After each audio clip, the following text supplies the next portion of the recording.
Al-Quran menjadi dasar bagi kita semua, Pak, mengapa bencana ini menerpa negeri kita.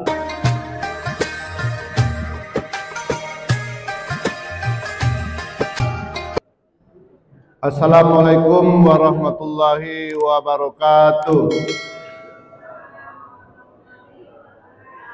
Alhamdulillahilladzi hadana li hadza laula hadanallah. Asyhadu an la ilaha illallah wa la syarikalah wa asyhadu anna Muhammadan abduhu wa rasuluh. Bapak-bapak, ibu-ibu yang dimuliakan Allah, pertama kali kita bersyukur kepada Allah SWT yang mana pada hari yang ke-8 ini kita masih diberikan kesehatan dan kesempatan sehingga kita bisa melaksanakan kewajiban kita, yaitu salat subuh berjemaah. Kemudian selawat bering salam tak lupa pula kita sampaikan kepada alam baginda Rasulullah dengan mengucapkan Allahumma sholli ala sayyidina Muhammad wa ala sayyidina Muhammad, dan memberi salam kepada Rasulullah dengan ucapan assalamualaikum ya Rasulullah.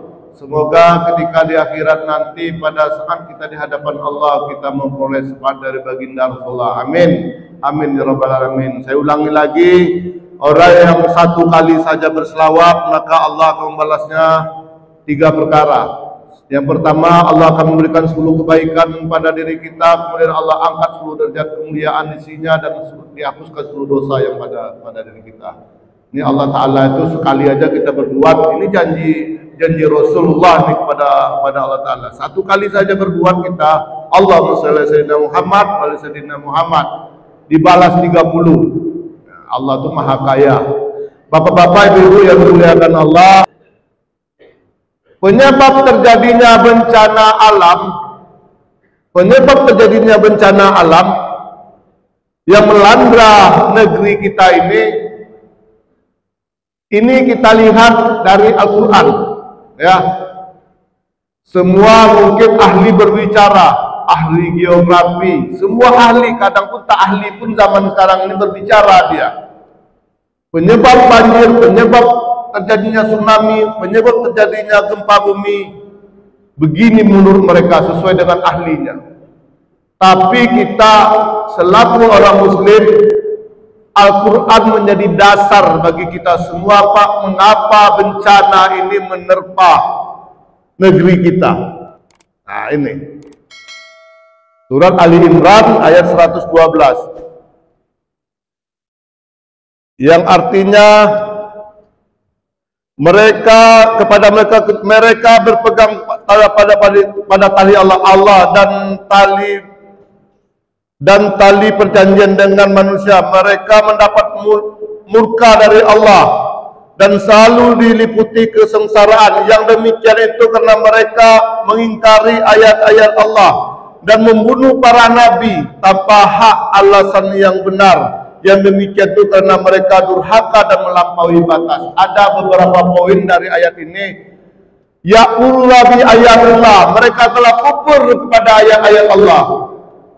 Mungkin bisa kita lihat saat ini, mungkin bapak-bapak, ibu-ibu dalam kehidupan sehari-hari sudah melihat perintah sholat, perintah puasa itu jelas dalam Al-Quran.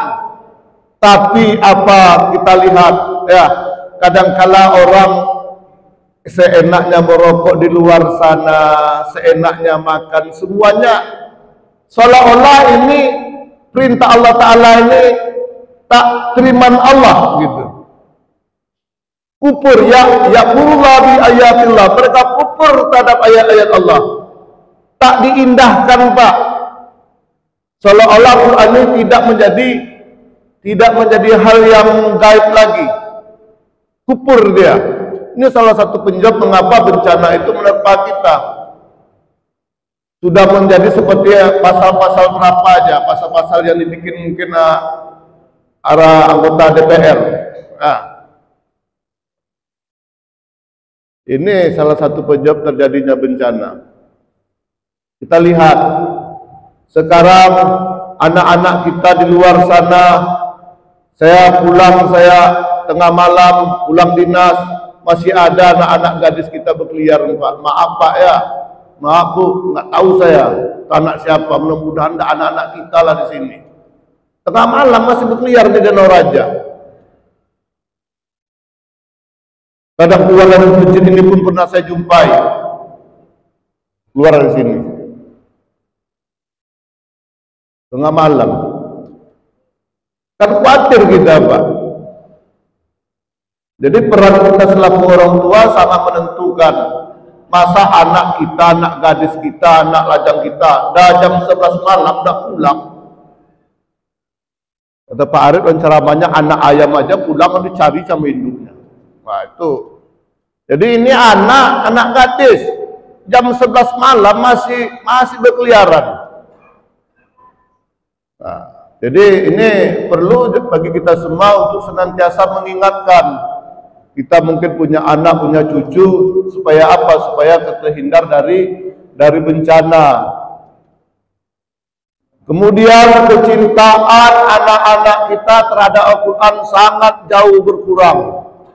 Ya, sangat jauh berkurang. Ya, kalau di Islamic Center Pekanbaru, Pak, itu kalau sebelum sholat waktu itu dimulai, itu anak-anak yang ngaji, Pak. Anak-anak yang ngaji, bukan kaset, ya, anak-anak yang ngaji. Karena di sana ada sekolah tahfiz. Kalau sekali bisa juga lah maunya di sini dibikin Pak anak-anak, tapi yang jelas bah huruf-hurufnya, jelas tajwidnya, suruh anak-anak kita untuk memotivasi supaya apa? Cinta dia. Kalau anak dah cinta sama Al-Quran, dia akan menggali, akan rajin membaca, ya, akan memahami. Tapi kalau kita orang tua tak peduli, ya berat. Ini pengurus masjid aja yang kuat mau menggaungkan apa, tapi dukungan orang tua tidak ada, nggak bisa. Sudah saya coba. Di desa tersebut saya undang guru tajwidnya, guru tilawah. Ya, sebulan pertama 30 orang Pak yang datang. Semangat. Saya cari donatur untuk melaksanakan membiayai itu.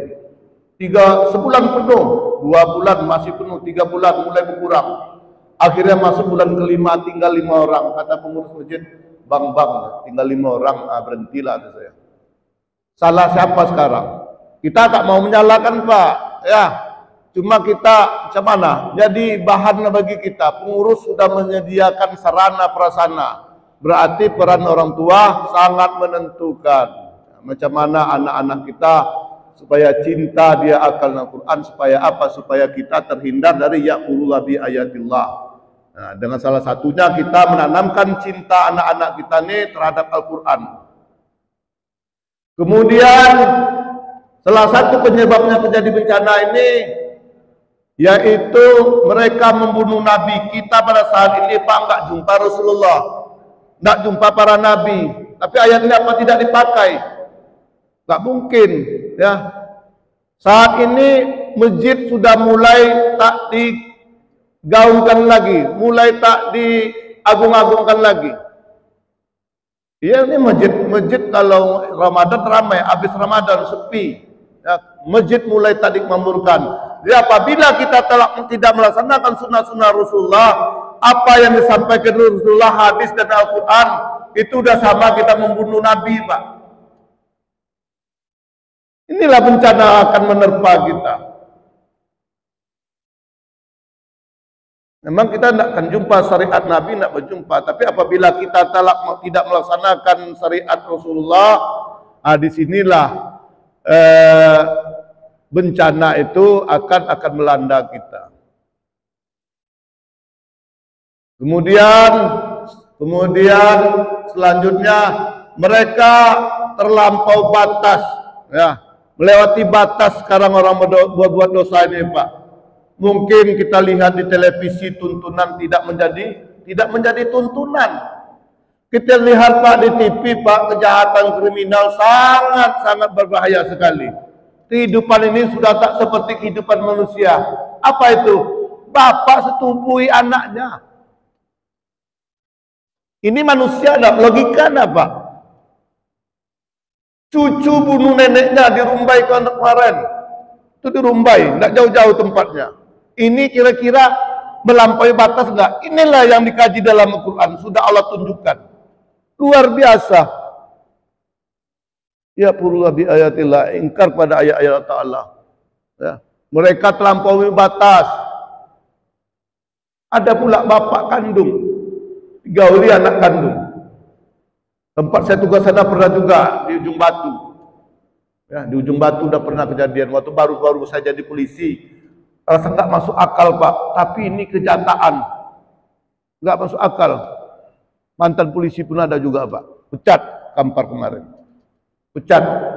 Bapaknya pemabuk, pulang anaknya mabuk dikerjai anaknya. Apa tuh Pak? Binatang. Binatang itu. Mereka telah melampaui batas. Inilah salah satu penyebab kejadian bencana tsunami, banjir. Dalam Quran telah dijelaskan. Semuanya sudah terlampaui batas. Kemudian jelas-jelas para ustadz, para wali Allah, syiar agama Islam dihadang-hadang. Mungkin Bapak bisa lihat di TV. Ya. Ada ustadz kita, Ustadz Abu Somad, jelas syiar Islam. Dihadang. Apakah itu kepentingan politik? Nggak tahu kita. Jelasnya orang syiar Islam. Ya. Mereka telah melampaui batas. Itu sama dengan membunuh para nabi, karena para ulama yang berdakwah itu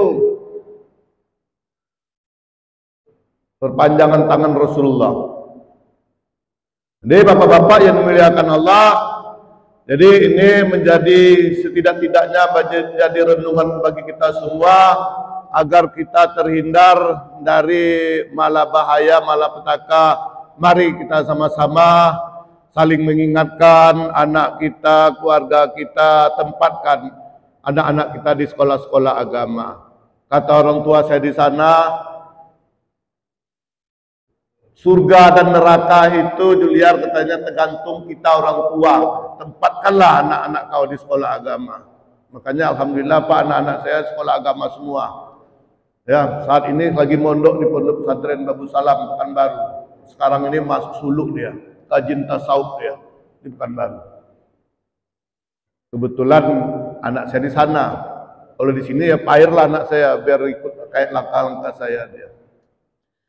Bapak-bapak, ibu-ibu yang dimuliakan Allah, mungkin ini yang dapat saya sampaikan, mungkin singkat, tapi setidaknya menjadi catatan bagi kita semua, menjadi renungan kita semua, karena ini realita kejadian yang sebenarnya. Ya. Semoga kita semua senantiasa terhindar dari bencana, keluarga kita, lingkungan kita, negeri kita ini. Semoga Allah Ta'ala senantiasa menimpakan hidayahnya. Setelah Ramadan ini kita kembali meramaikan, memakmurkan masjid. Kemudian tempatkan anak-anak kita di sekolah-sekolah agama. Kelak di akhirat nanti akan merasa kita dah tua nanti, baru terasa nanti. Udah tua nanti baru terasa tuh Pak. Bapak-bapak yang tua mungkin baru terasa sekarang. Kenapa anaknya di sekolah agama. Kalau saya mungkin belum merasakan. Kenapa? Belum tua saya. Baru 44. Belum tua. Nanti mungkin bapak-bapak udah tua akan merasakan.